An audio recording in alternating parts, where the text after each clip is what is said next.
Bismillahirrahmanirrahim. Assalamu alaikum, students. I just want to have a small review of the course outline which are supposed to cover during this semester, and I like to have a discussion on course outline so that you can be aware of that how much you were supposed to cover and where you are standing.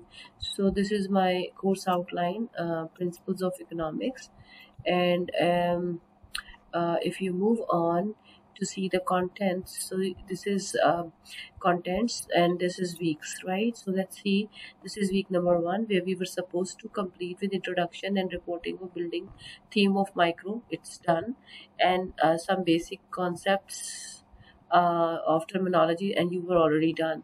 Then the second week was about the supply and demand market mechanism.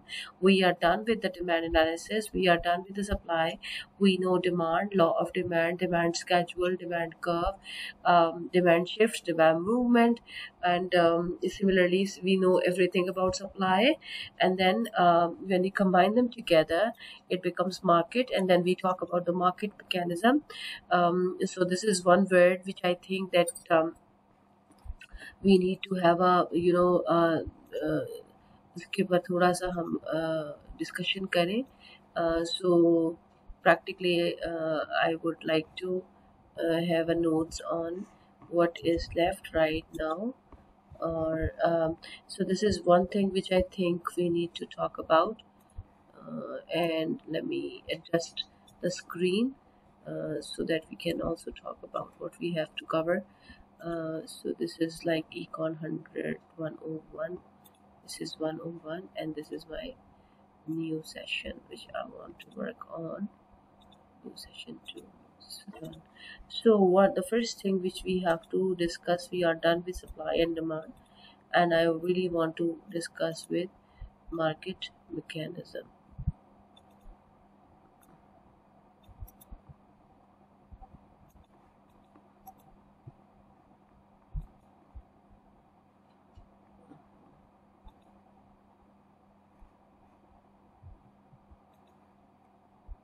Okay, market mechanism, and then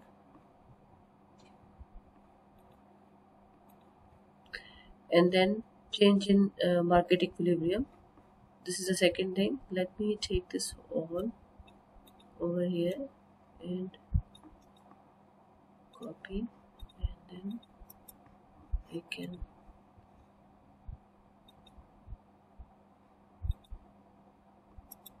just paste my.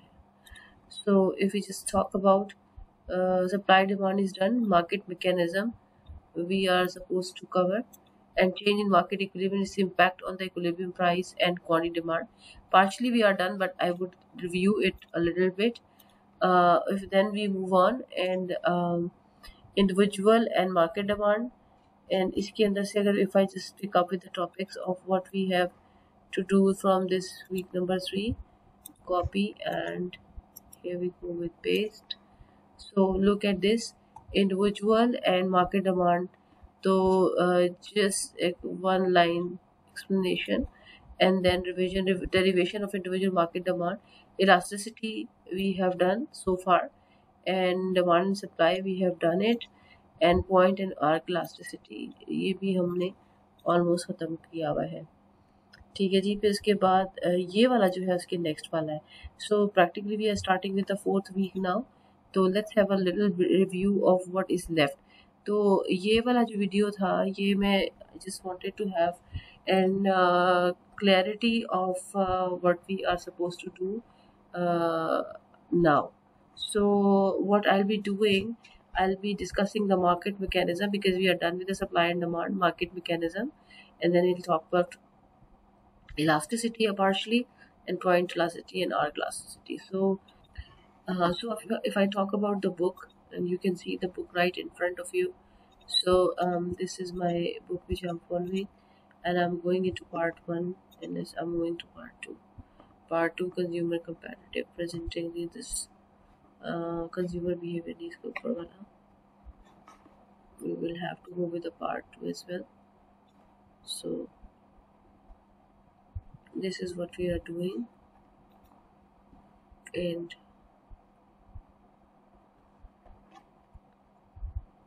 this chapter, supply and demand, right? And we are done with supply, law of supply, supply curve, shifts of supply, other variables affecting supply, and then we talked about demand curve, shift of demand, substitute and complementary good effects in the shift in demand, and उसके बाद market mechanism.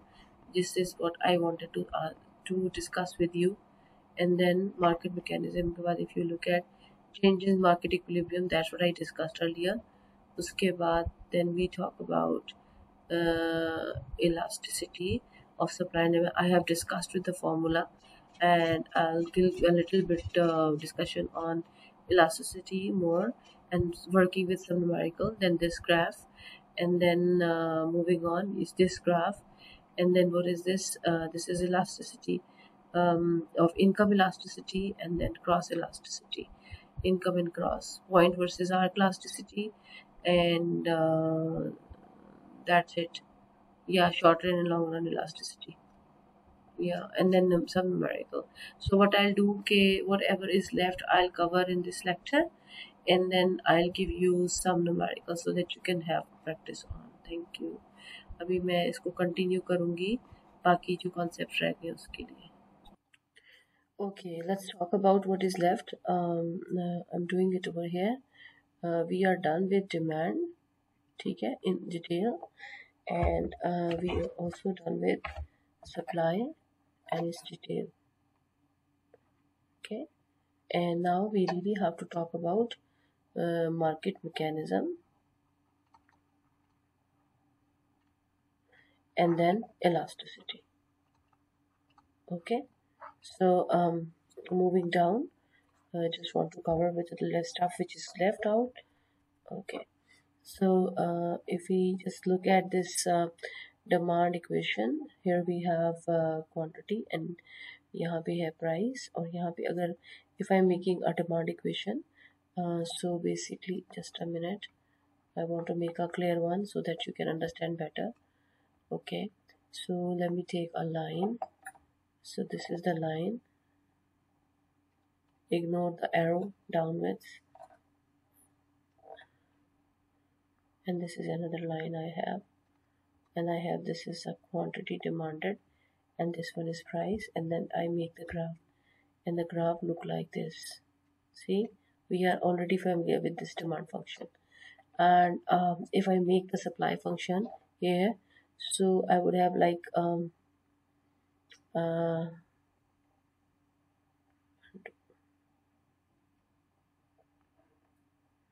so I would like to make the graph.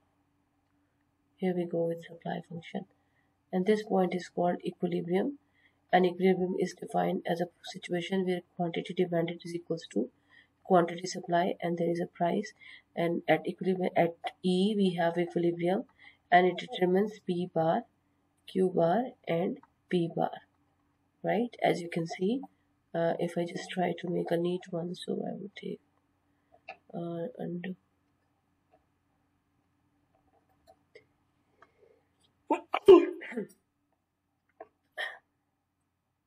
So if sorry, I'm not able to do it.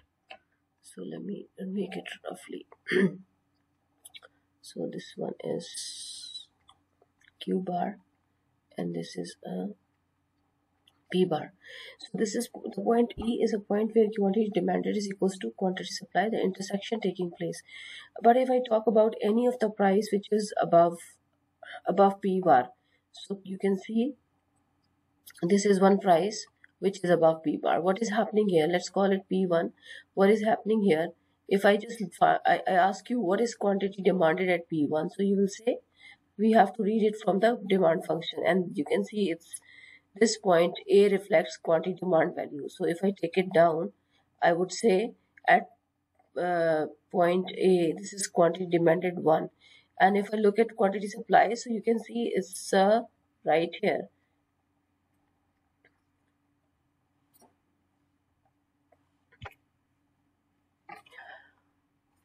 Quantity supply. So this is point B. So can you see, if I say what is quantity demand at point, so what is quantity demand at P1?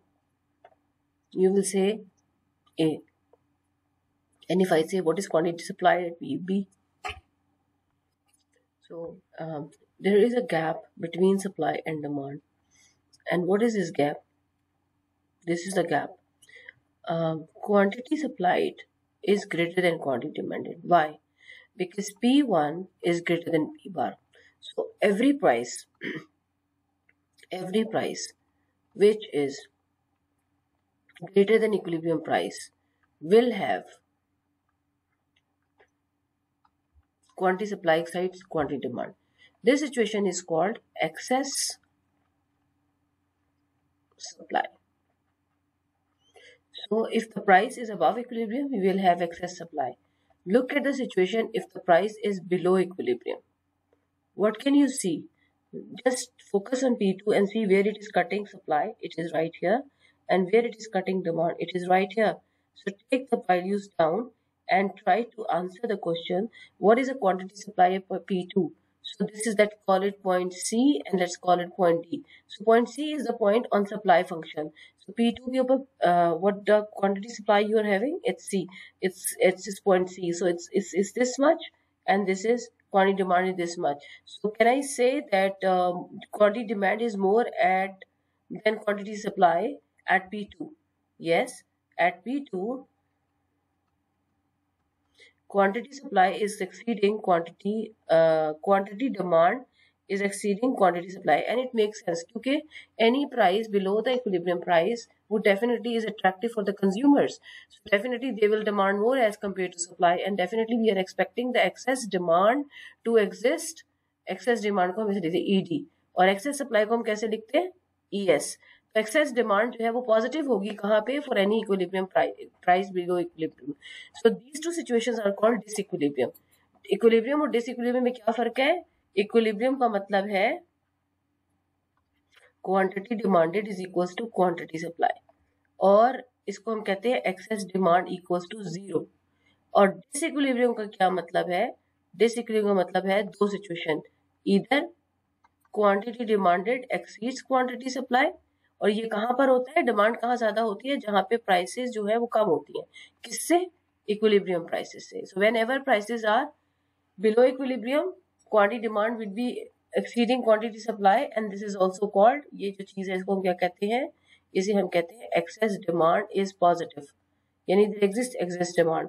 And अगर हम ले रहे हैं if we have a situation quantity demand is less than quantity supply, this when it happens, it is also called when quantity supply exceeds quantity demand. ये कहाँ पर होगा?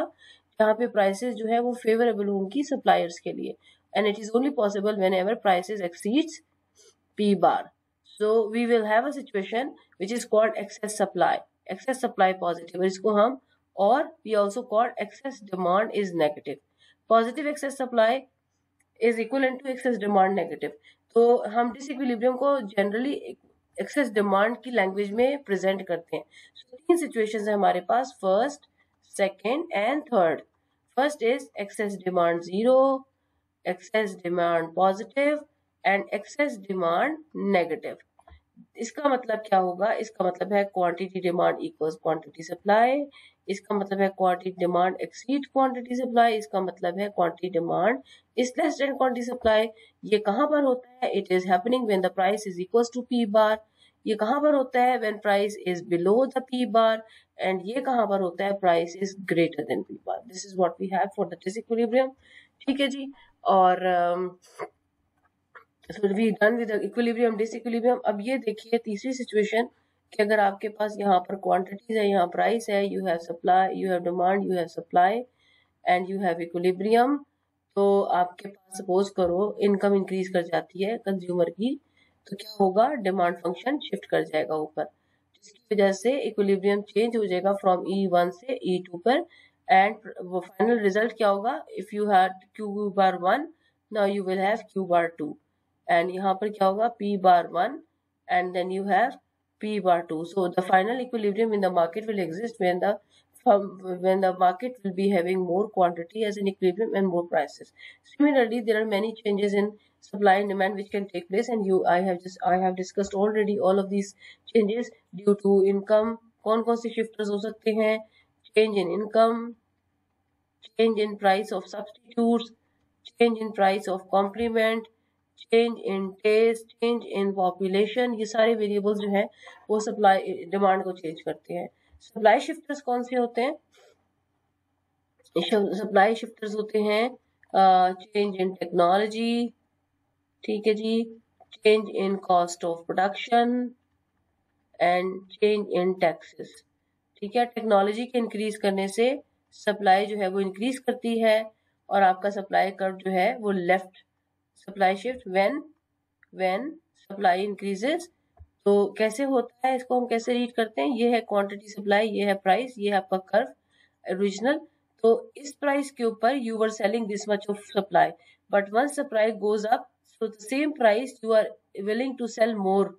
सो this is actually this point.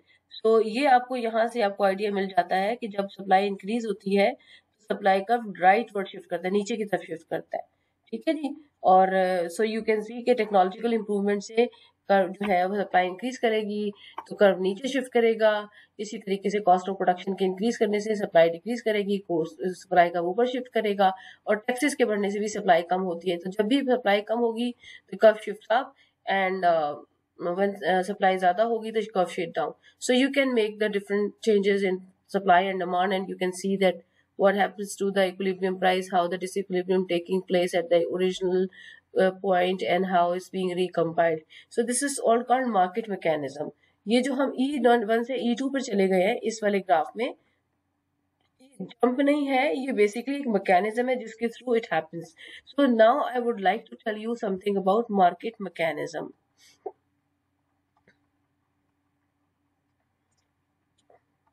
A market mechanism is a process of is a process through which the market gains equilibrium back whenever there is a situation of disequilibrium. जब भी market में disequilibrium हो तो there is a built-in tendency, there is a self-built mechanism which brings the equilibrium back into the market. अब मैं इसको थोड़ा सा explain करूंगी through the graph कि let's say ये आपके पास quantities है, ये आपके पास price है, ये आपका demand function है. This one is your supply function. This is the equilibrium situation, P bar, Q bar. लेकिन किसी वजह से जो है मार्केट जो है वो उसके ऊपर जो प्राइस एग्जिस्ट कर रही है that is P1. For some reason price of the in the market goes up and market at P1 what is happening? It's a disequilibrium. Now disequilibrium means that quantity supply is exceeding quantity demand. और कितना gap आ रहा है? ये point है, ये ए है और ये पॉइंट बी है. The gap is A B. Okay, what is happening? Supply is more. अब क्या है कि मार्केट के अंदर there is loss of supply and people are not demanding. Why? Because the price they find that price is very high. So what will happen that since there are unsold stocks in the market, so shopkeeper will think that it is better to reduce the price. So there is a downward pressure on prices, and because the things are not being sold at a high price, so it's better for the shopkeepers to reduce the price, and so that somebody can buy and they can get rid of this excess supply, which is a waste of their profit and all. So they will reduce. Suppose करो कि उन्होंने price को P1 से reduce करके इस level तक ले आए. अभी इस लेवल पे क्या हो गया कि डिमांड थोड़ी सी इंक्रीज होगी, यू कैन सी ये एरोस, और सप्लाई थोड़ी सी डिक्रीज होगी क्योंकि prices have gone down. So supplier don't find it profitable any more to sell at that price. That's why they will reduce supply, but still there is a gap, and that gap shows that excess supply is there.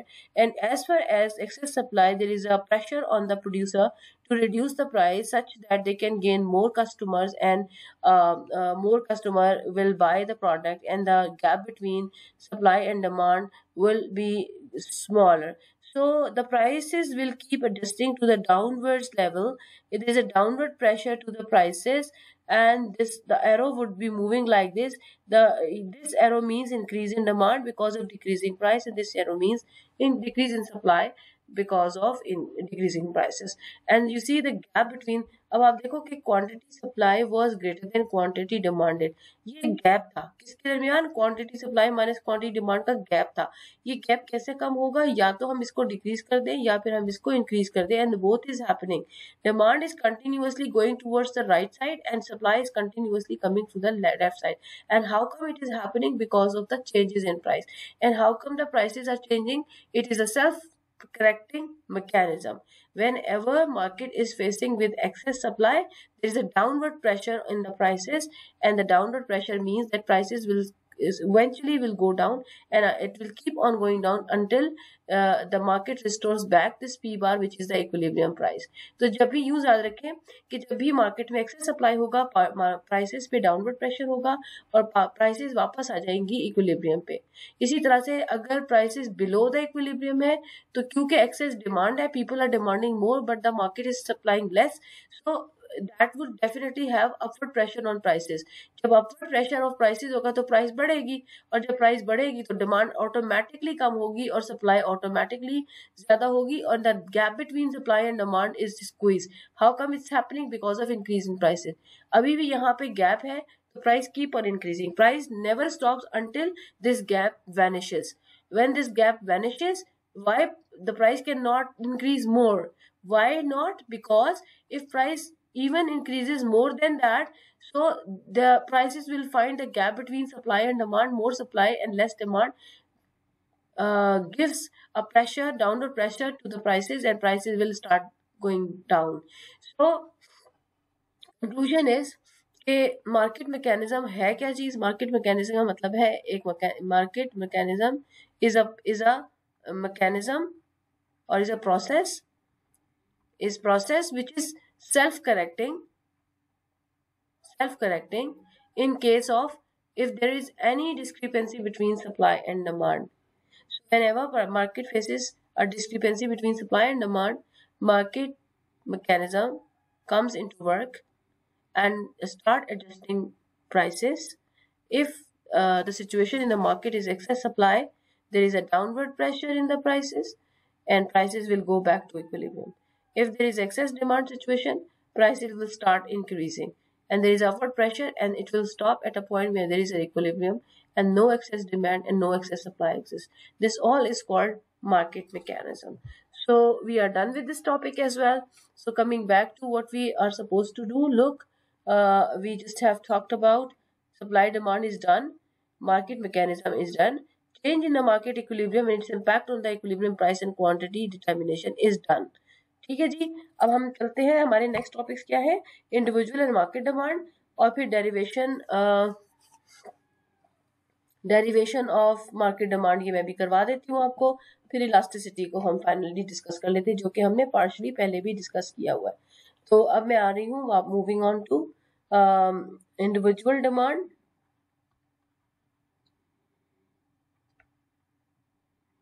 And market demand. Individual demand and market demand. तो individual demand क्या होता है? Individual demand is nothing but इस तरह से, let's say यहाँ पे cues D है और यहाँ पे प्राइस है, यहाँ पे है person one individual one, and this is person two, and this schedule reflects their demand schedule. Suppose करो कि ये पर्सन वन का डिमांड स्केड्यूल है, D1, और ये है जनाब क्यू डी और प्राइसेस, ये पर्सन टू का डिमांड स्केड्यूल है। ठीक है जी, और लेट्स से कि इकोनॉमी में सिर्फ ये दो लोग हैं, तो लेट्स से ये प्राइस चल रही है मार्केट के अंदर, ठीक है, और इसके अंदर अगर इस प्राइस के ऊपर if you can see this person is demanding this much, let's say 1, and इसको हम कह देंगे 3, तो टोटल डिमांड जो है 1 और 2 3 की अगर हम जमा करें तो that is called market demand. तो हम इसको कैसे निकालते हैं? हम इसको ऐसे निकालते हैं, यहाँ पर हम क्वांटिटी डिमांड फॉर मार्केट कर लेंगे, यहाँ पे हम प्राइसेस कर लेंगे और इस प्राइस लाइन को एक्सटेंड करेंगे और हम कहेंगे ओके 1 + 2 = 4, 1 + 3 = 4। सो जब प्राइस P1 है तो market is having total 4 of demand. फिर इसी तरीके से दूसरी कोई प्राइस चार्ज करते हैं, so price has gone up, let's say P1 से आ गई P2 पे, according to this only 0.5 units are being demanded by one individual, the other individual does not want to have any demand, So when the price is P2, the 0.5 units are being demanded at this price, and that is representing the market demand. So if I join these 2 points, so actually what I get market demand. So can I say that the market demand is nothing but just the sum of individual demands, and this is a graphical way of summing up. So this is called market demand. So that is all. उसके बाद हम चलते हैं elasticity के ऊपर. तो elasticity, जैसे कि मैंने आपको I have explain it earlier, elasticity और स्लोप क्या होती है. Let's say if I make demand function, तो डिमांड फंक्शन क्योंकि नेगेटिव स्लोप है तो उसकी इक्वेशन कुछ ऐसी करके होती है a minus B B, where a जो है वो और b कोई नंबर्स होते हैं, कोई पैरामीटर्स होते हैं. ठीक है जी. और पैरामीटर्स होते हैं, तो इसको I can give you example of let's say 10 minus 2p. So this is your demand equation. ठीक है. If I ask you about the slope, what is slope of the demand equation? Slope of demand equation is actually के how do we work with the slopes. You know that अगर मैं यहाँ पे demand function बनाती हूँ, for example यहाँ पर Q D और पी, तो ये आपका डिमांड फंक्शन है. ठीक है जी. अब आप देखो कि ये पहला पॉइंट है, let's call it A, and ये दूसरा पॉइंट है, let's call it be. So I am moving from point A to point B. What is happening? This is P1, this is P2, this is Q1, this is Q2. So what is happening when I am moving from A to B? That reduction in prices is taking place and increase in quantity demand has taken place. So change in price, reduction in price is called change in price, and increase in quantity demand is called change in quantity demand. If I just take the ratio of change in QD with respect to change in P, it is called slope. Slope is change in QD और change in P. Direct function के अंदर ये, लेकिन यहाँ पर मैंने inverse demand function बनाया हुआ है, तो ये delta P over delta QD हो जाएगा. It does not make any difference as far as you understand the relationship between prices and quantity demanded. There is no harm in writing QD on the x-axis or P on the xy-axis. Okay. तो इसी तरीके से अगर मेरे पास ये demand function हो तो मैं स्लोप को ऐसे वर्कआउट कर सकती हूँ. लेकिन अगर मेरे पास इस तरह का डिमांड फंक्शन हो ग्राफ में की बजाय इक्वेशन में, तो व्हाट इज स्लोप? स्लोप जो होती है वो delta Q D over delta P होती है. Delta Q D over delta P होती है, तो फिर वो इससे कैसे निकलेगा? तो remember the coefficient of P is the slope with sign, तो -2 इज द स्लोप. और मैंने एक्सप्लेनेशन आपको बताई हुई है कि -2 को एक्सप्लेन करने के लिए आप क्या करोगे, नीचे +1 लगाओगे, and then you will say when price increase by 1 unit quantity demand is decreasing by 2 units. That is explanation of slope. तो now we understand slope, and slope is basically delta Q D over delta P. So what is elasticity? Slope and elasticity के अंदर जो है main difference ये है कि slope जो है वो एक एब्सोल्यूट मेजर है और इलास्टिसिटी जो है वो एक रिलेटिव मेजर है. तो अगर मैं इसी को elasticity of demand with respect to price करूं, तो वो क्या होती है? Percentage change in quantity demanded और percentage change in price. Now can you see कि इसके अंदर सिर्फ चेंजेस है और यहाँ पे परसेंटेज चेंजेस है. If I elaborate the percentage changes, that would have been delta Q D over Q D multiplied by 100. ये फॉर्मूला होता है इसका, और ये हो जाएगा delta P over P into 100. And अगर हम इसको सिंप्लीफाई करेंगे, ये 100 और 100 कट जाएगा, और इसको शफल करके नीचे ले आएंगे, दो रेशो को ठीक से लिखेंगे, तो रिजल्ट हमारे पास आएगा delta Q D over delta P into P by Q. ये सारी चीजें मैं आपको ऑलरेडी करवा चुकी हूँ. सो थिंग इज कि if we have price elasticity, that is percentage change in quantity demanded with respect to percentage change in price, and the formula is delta QD over delta P into P by Q. ठीक है, ये formula इसको इस तरह लिख दिया. इसी तरीके से डिमांड जो है, क्योंकि हमें पता है कि क्वांटिटी डिमांड जो होता है वो फंक्शन ऑफ, यहाँ पे अगर मैं x लिखती हूँ तो function of price of x होता है, फंक्शन ऑफ इनकम होता है, function of price of other commodity और बहुत सारे variables. So if I say that there is a percentage change in the price, it will affect the quantity demand, and I am working on the percentage change in the quantity demand. Similarly, if I can also work out that since quantity demand dependent upon income, price of other commodity, तो income के change होने से भी quantity demand change होती है, P of Y के change होने से भी क्वांटिटी डिमांड चेंज होती है. तो अगर मैं इन चेंजेस की परसेंटेज चेंजेस वर्कआउट कर लूँ तो दूसरी इलास्टिसिटी बन जाएगी. For example, if I want to know, question मेरा हो के what is percentage change in quantity demand when income increase by 1%? तो ये क्या है? This is a percentage change in quantity demand with a change in income. So इसका नाम, जिस अगर प्राइस के चेंज होने को हम प्राइस इलास्टिसिटी कहते हैं, तो इनकम के चेंज होने को we will call it income elasticity. So the दूसरी variable, the second elasticity which I'm interested to work on is income elasticity. Now, what is income elasticity? It is a percentage change in quantity demand due to percentage change in income. And how do we write it? Delta QD over delta P. बिल्कुल उसी delta M. देखो वहां पे क्या था? Delta QD over delta P, P by Q. तो delta QD over delta M into M by QD. वही वाली कहानी हम इसे कैलकुलेट कर सकते हैं. इसी तरीके से प्राइस इलास्टिसिटी जो है वो ये आ गई, ये आपने कर लिया कैलकुलेट. इनकम इलास्टिसिटी जो है वो आप कैसे, इनकम इलास्टिसिटी वो भी आ गई आपके पास, delta Q D over delta M into M by P. तीसरी इलास्टिसिटी है जिसे हम कहते हैं क्रॉस प्राइस इलास्टिसिटी.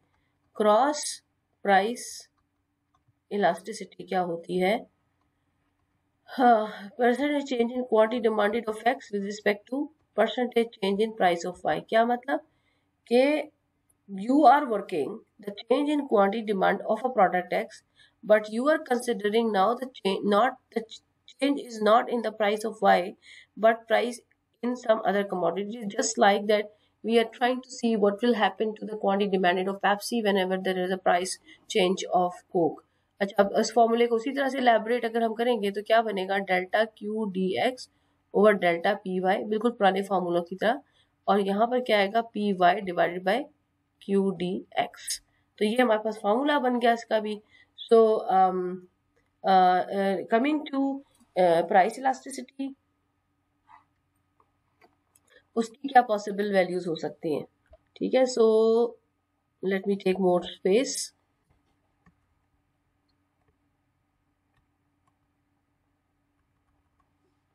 लुक,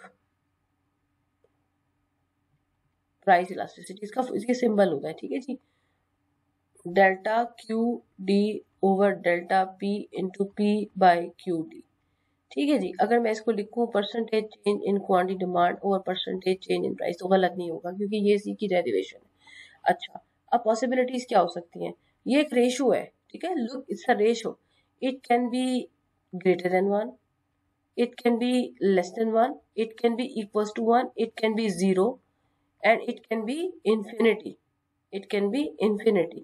भाई लेस देन 1 का मतलब क्या हुआ कि अगर मैं इसको इलेबोरेट करूं, price elasticity is less than 1 for example, इसको मैं इलेबोरेट करूं तो इसका मतलब है percentage change in quantity demand और percentage change in price is less than 1. और इसका मतलब हुआ percentage change in quantity demand is less than percentage change in price. ऐसे ही मतलब है ना इसका. तो इसका मतलब क्या हुआ कि जो प्राइस में चेंज आ रहा है उसके कंपैरिजन में क्वांटिटी डिमांड में जो चेंज आ रहा है वो कम है.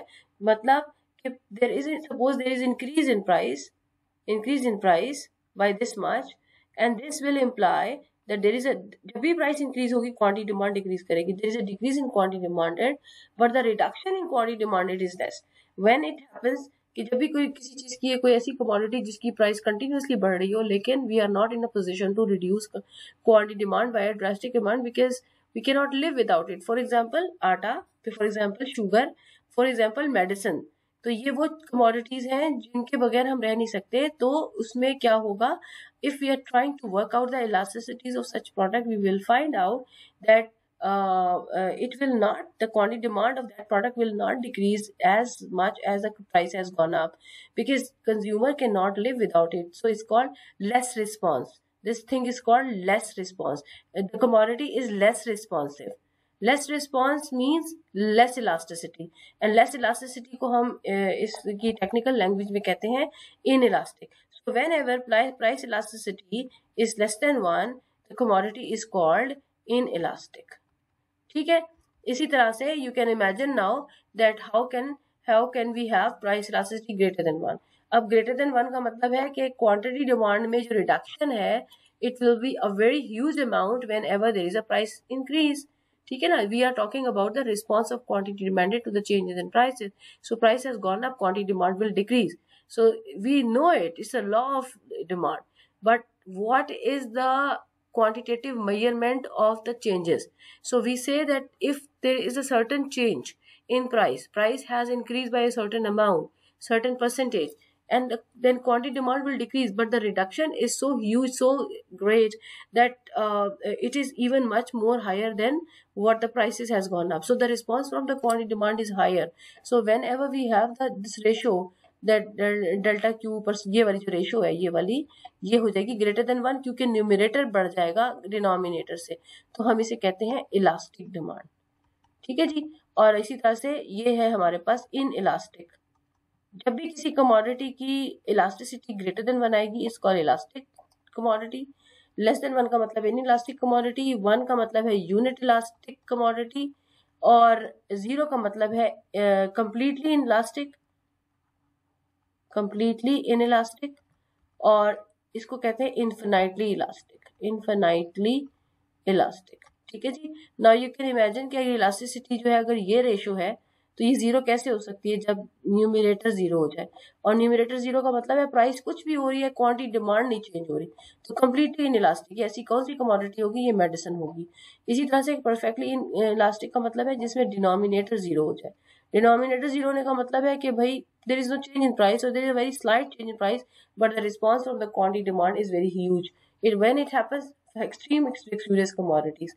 अच्छा, अब आप देखो कि यहाँ पर अगर मैं इसको डिमांड फंक्शन बनाते हैं, क्वांटिटी डिमांडेड एंड प्राइस, और यहाँ पर मैं ग्राफ बनाती हूँ. अच्छा, ये बात याद रखें कि मैं यहाँ पे 45 डिग्री लाइन बना रही हूँ. ये क्या है, 45 डिग्री. ये बिल्कुल मिडल पे जाके कट करती है. एग्जैक्टली इस पॉइंट के ऊपर प्राइस इलास्टिसिटी जो होती है वो इक्वल्स टू 1 होती है. अच्छा, क्योंकि प्राइस इलास्टिसिटी क्या है, percentage change in quantity demanded over percentage change in price. और आपको पता है कि क्वांटिटी डिमांड और प्राइसेस हमेशा इनवर्सली प्रोपोर्शनल होते हैं. अगर ये इंक्रीज करेगा तो ये डिक्रीज, तो ये इलास्टिसिटी हमेशा एक नेगेटिव नंबर आती है. ठीक है, जो इलास्टिसिटी होती है वो हमेशा एक नेगेटिव नंबर आती है, लेकिन हम इस नेगेटिव साइन में इंटरेस्टेड नहीं है, हम इसकी इंटेंसिटी में इंटरेस्टेड है. तो हम इसको एब्सोल्यूट साइन कर देते हैं और we take it as a positive value. तो इसीलिए हम इसको 1 और ग्रेटर देन 1 और लेस देन 1 कहते हैं, बट एक्चुअली ये नेगेटिव नंबर्स आते हैं. But we are not considering, whenever we are explaining elasticity, we do not consider the negative sign, we just look at the positive value and see the intensity of the changes. ठीक है जी, clear हो गया. अब देखो कि ये 45 degree के ऊपर जो मिडिल पॉइंट आता है, इस पे इलास्टिसिटी हमेशा 1 होती है. इसके ऊपर के सारे पोर्शन में इलास्टिसिटी जो होती है वो ग्रेटर देन 1 होती है, और इसके सारे नीचे के पोर्शन में इलास्टिसिटी जो होती है वो लेस देन 1 होती है. अच्छा, यहाँ पर जो होती है इलास्टिसिटी हमेशा इन्फिनिटी होती है, और इस पॉइंट के ऊपर इलास्टिसिटी जो होती है वो हमेशा 0 होती है. एंड रिमेंबर, ये जितनी भी इलास्टिसिटीज है ये एब्सोल्यूट साइन के अंदर बात हो रही है, इसे कंफ्यूज मत करना, ये क्लियर होना चाहिए आपको. ठीक है जी. तो ये हमारे पास अब ये एक क्वेश्चन आता है एग्जाम के अंदर बहुत ज्यादा कि वाई, क्वेश्चन क्या आता है, वाई, ये मैं रेड से कर लेती हूँ आपके लिए, ड्रॉ से red. Why in a linear demand function elasticity is not a constant number. ठीक है जी. ये नंबर, ये क्वेश्चन जो है ना बहुत ज्यादा पूछा जाता है. तो let me answer this question very easily कि इलास्टिसिटी को अगर मैं देखूं तो उसकी वैल्यू है delta Q D over delta P into P over Q. ठीक है जी. अब एक लीनियर डिमांड फंक्शन बनाओ, अब क्यू है और ये पी है, और ये आपकी डिफरेंट वैल्यूज है, ये वैल्यू है, एक ये वैल्यू है, एक ये वैल्यू है, एक ये वैल्यू है. और क्वेश्चन क्या है कि लीनियर डिमांड फंक्शन है. लीनियर डिमांड फंक्शन की खास बात क्या होती है कि इसमें delta Q D over delta P जो होता है ना वो कांस्टेंट होता है, वो हमेशा कांस्टेंट होता है. ठीक है जी. लेकिन इसकी स्लोप कांस्टेंट है, लेकिन इसकी इलास्टिसिटी कांस्टेंट नहीं है. क्यों नहीं है? इसका पहला जवाब तो ये देख लो ना, नजर आ रहा है कि इलास्टिसिटी में स्लोप एक एलिमेंट, एक पार्ट है, और इसके अंदर एक और चीज भी है, P by Q. If I talk about point A, it is having p is equal some number or q 0, so it will give you some answer. इसी तरह से अगर मैं b की बात करूं तो इसके ऊपर देखो p q फर्क है, तो इलास्टिसिटी भी फर्क हो जाएगी. तो ये c पॉइंट पे भी p q फर्क है. सो if I talk about the elasticity at different point, since every point has its different value of Q and P, which is a part of elasticity formula, so even the linear demand function is there.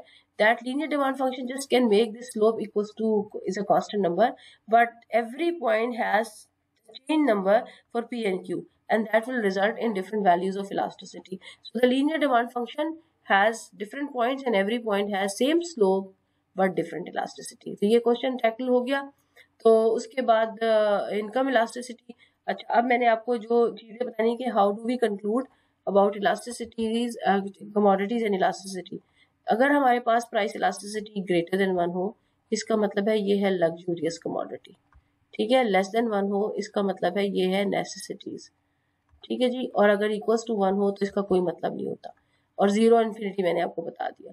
इसी तरीके से जब हमारे पास income elasticity की बात होती है, जिसमें हम कहते हैं इनकम इलास्टिसिटी जो है वो इनकम इलास्टिसिटी जो है उसको हम जो सिंबल है ना वो ये ईटा यूज करते हैं. तो अब ईटा की क्या क्या वैल्यूज हो सकते हैं? Eta can be positive, eta can be negative, eta can be greater than 1, eta can be less than 1. ये 4 इंपॉर्टेंट इसकी वैल्यूज है.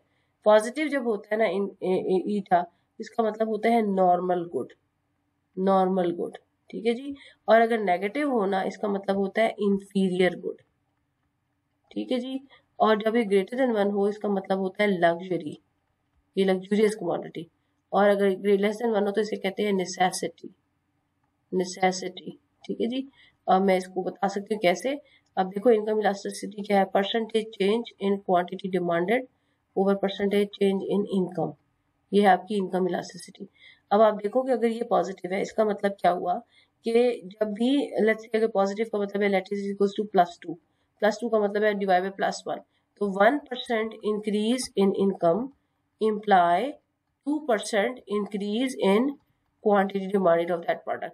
तो इनकम के इंक्रीज करने से इस कमोडिटी की प्रोडक्ट डिमांड बढ़ रही है. इसका मतलब है ये एक नॉर्मल गुड है. कुछ ऐसी कमोडिटीज होती है जिसमें आप उसकी कंजम्पशन कम कर देते हो जब आपके पास पैसे ज्यादा आते हैं. For example, if you supposedly using chicken because you are not having enough money to buy the beef to buy meat, mutton, तो आप क्या करोगे? जब भी आपके पास इनकम ज्यादा आएगी तो you will decrease the consumption of chicken and you will go for buying more of mutton. तो अगर if in this perspective any increment into the income will reduce the quantity demanded of chicken. So chicken is inferior commodity in a way that for more income you would buy less. One thing. Second, you are buying it because you are not affording the good commodity, so you are bound to use it because you are not having enough money. तो conclusion क्या हुआ कि अगर आपके पास income elasticity positive हो इसका मतलब होता है नॉर्मल गुड, अगर इनकम इलास्टिसिटी नेगेटिव हो इसका मतलब है इन्फीरियर गुड. अब ये दोनों क्या है? ये है responsiveness of quantity demanded to the changes in income. तो अगर इनकम आपकी ये अगर ग्रेटर देन 1 आता है इसका मतलब है 1% increment in income will result is higher percentage increase in quantity demanded. ये कब होता है? लग्जूरियस कमोडिटी में. और नेसेसिटीज में यही वैल्यू कम होती है क्योंकि you already are using your necessity earlier. So once you got the increment in income, you do not actually spend more of your income into the commodity which you are already buying. So the response in the quantity demanded will be lower in case if you are getting increase in income and you are trying to work out the income elasticity. तो आप इसको अगर इसको simple समझना है तो ऐसे कर लो, एक लाइन लगा लो, यहाँ पे लिख लो 0, यहाँ पे लिख लो जी -1, यहाँ पे लिख लो जी 1 +1 एंड ऑल. तो इस साइड पे सारी की सारी जो है वो है जी इंफीरियर गुड. ठीक है जी. पॉजिटिव साइड पे आपके पास है नॉर्मल गुड. ठीक है जी. और उसमें से 0 और 1 के दरमियान जो है वो है नेसेसिटी. ठीक है जी. और 1 के ऊपर जो है आपके पास है लग्जरी. बस ये आप इसको याद रख लें. ठीक है. और उसके बाद तीसरा जो है वो है क्रॉस इलास्टिसिटी. क्रॉस इलास्टिसिटी का मतलब क्या है? क्रॉस इलास्टिसिटी का मतलब ये होता है कि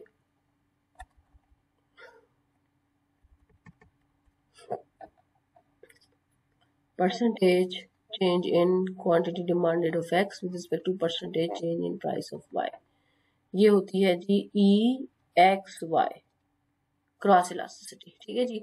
अब ये वैल्यू क्या हो सकती है, ये पॉजिटिव हो सकती है या फिर ये नेगेटिव हो सकती है।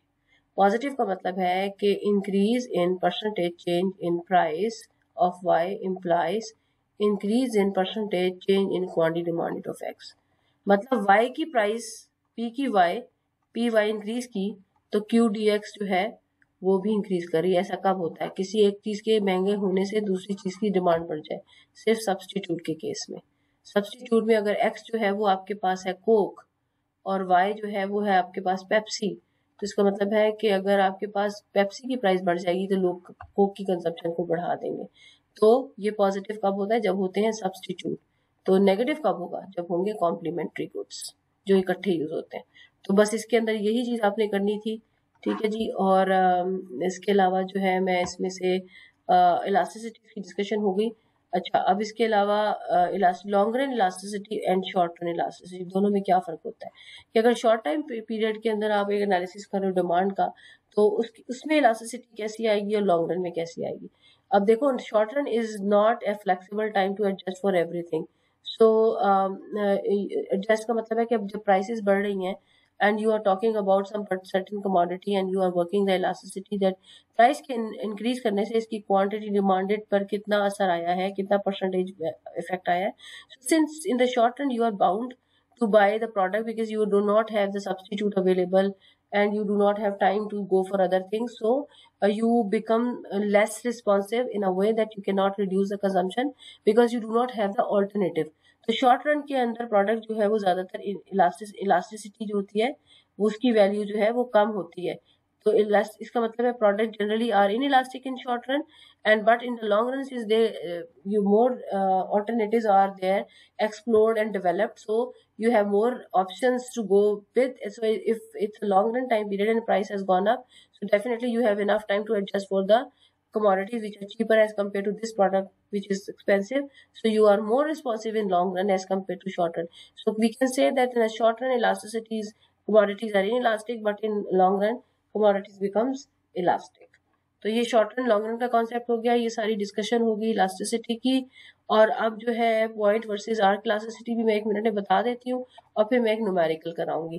तो पॉइंट वर्सेस आर्क इलास्टिसिटी क्या चीज होती है कि पॉइंट इलास्टिसिटी का मतलब होता है यहाँ पे क्वांटिटी डिमांड है, यहाँ पे प्राइस है। तो क्वांट प्राइस, ये देखो ये एक पॉइंट ए है, ये पॉइंट बी है। तो पॉइंट इलास्टिसिटी का मतलब है एग्जैक्टली इस पॉइंट पे क्या इलास्टिसिटी है या इस पॉइंट पे एग्जैक्टली क्या इलास्टिसिटी है। अच्छा, if I move from A to B, ठीक है, तो इलास्टिसिटी जो है वो डिफरेंट होगी। और यही मैं अगर बी टू ए आ जाऊं तो यही इलास्टिसिटी डिफरेंट होगी। कैसे, ये मैं आपको जब न्यूमेरिकल कराऊंगी तो यू विल सी योरसेल्फ। तो इस प्रॉब्लम को खत्म करने के लिए पॉइंट इलास्टिसिटी की बजाय हम लेते हैं आर्क इलास्टिसिटी। आर्क इलास्टिसिटी ये होती है कि हम ए टू बी या बी टू ए को एक ही बात समझते हैं और हम उसको आर्क इलास्टिसिटी कन्वर्ट कर देते हैं। सिंपल इलास्टिसिटी का फॉर्मूला होता है change in Q D over change in P into P by Q, और आर्क इलास्टिसिटी का फॉर्मूला होता है change in Q D over change in P multiplied by P one plus P two over Q one plus Q two. बस ये फर्क होता है दोनों में। इसमें आप ये कैलकुलेट करते हो और आर्क इलास्टिसिटी के अंदर आप पूरी आर्क की इलास्टिसिटी कैलकुलेट करते हो। ये मैं न्यूमेरिकल आपको कराऊंगी तो you will get to know that how do we do it. और मेरे ख्याल में सारा कुछ हो गया। बस एक चीज़ आपने मुझे बतानी है, ये है जनाब क्वांटिटी डिमांड क्वांटिटी प्राइसेस। एक डिमांड फंक्शन ये है, एक डिमांड फंक्शन ये है, एक डिमांड फंक्शन ये है, और एक डिमांड फंक्शन ऐसा है, और एक डिमांड फंक्शन ऐसा है। इनमें क्या फ़र्क है ये आपने मुझे बताना है, ये क्या चीज़ें शो कर रहा है। ठीक है जी। अब मैं एक और लेक्चर रिकॉर्ड करूंगी जिसमें मैं आपको न्यूमेरिकल करूंगी और एक्सरसाइज के क्वेश्चन टच करूंगी and then you will be done with this chapter. Thank you.